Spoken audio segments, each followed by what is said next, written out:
And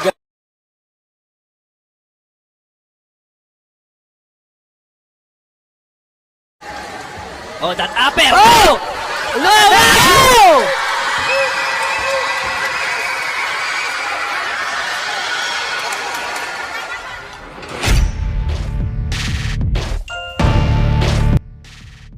Matapos ang halos 2 taon na pamamahinga sa larangan ng boxing ng tinaguriang angas ng Cebu na si John Paul Gabonilas, ay muli nga itong nagbabalik upang patunayan na hindi pa tapos ang kaniyang napiling karera. Kung saan sa kaniyang pagbabalik, isang kapwa Pinoy din ang kaniyang nakaharap at ito ay walang iba naman kundi si Ramil Roda. Isang napakahalagang laban ito para sa dalawang Pinoy na boksingero sapagkat kanilang pag-aagawan dito ang bakanting PBF belt or Philippine Boxing Federation Super Flyweight title. Na ang bakbakan nga po na ito ay bahagi ng Fist of Fury X The Eliminator at sa pamumuno naman ito ni Lorenzo Chausay upang muling pasiglahin ang boxing sa Cebu Coliseum. Ngunit bago natin umpisahan ay baka maaring pakipindot mo na rin ang like button. Magkomento ka na rin kung nasa ang lugar ka para naman malaman ko kung hanggang saan nga ba nakaabot itong ating video. Marami pong salamat.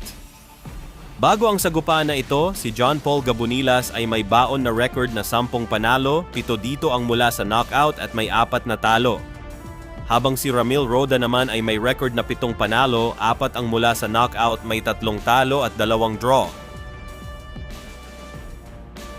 Sa panimula ng first round, dahil sa halos 2 taon na wala sa mundo ng boxing, ay kitang-kita dito ang pananabik ni Gabonilas, kung saan agad niyang napaluhod ang kapwa kalaban na Pinoy sa pamamagitan ng body shots.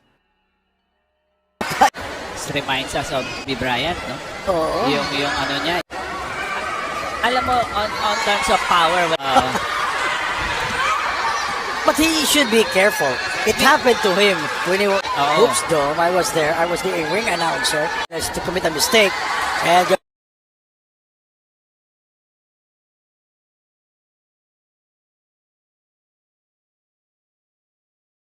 on round number 1. Roda looking.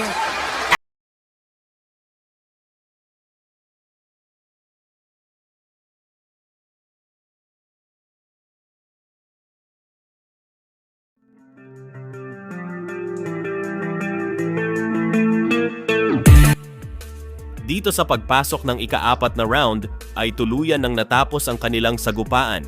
Naging matagumpay ang pagbabalik ni Gabonilas sa ring pagkatapos ng halos 2 taon na pahinga sa boxing. Sa laban na ito, pinatunayan niya ang kanyang lakas matapos mapabagsak si Roda sa body shot sa unang round bago tuluyang tapusin ang laban sa ika-4 na round gamit ang mga combination ng uppercut at hook.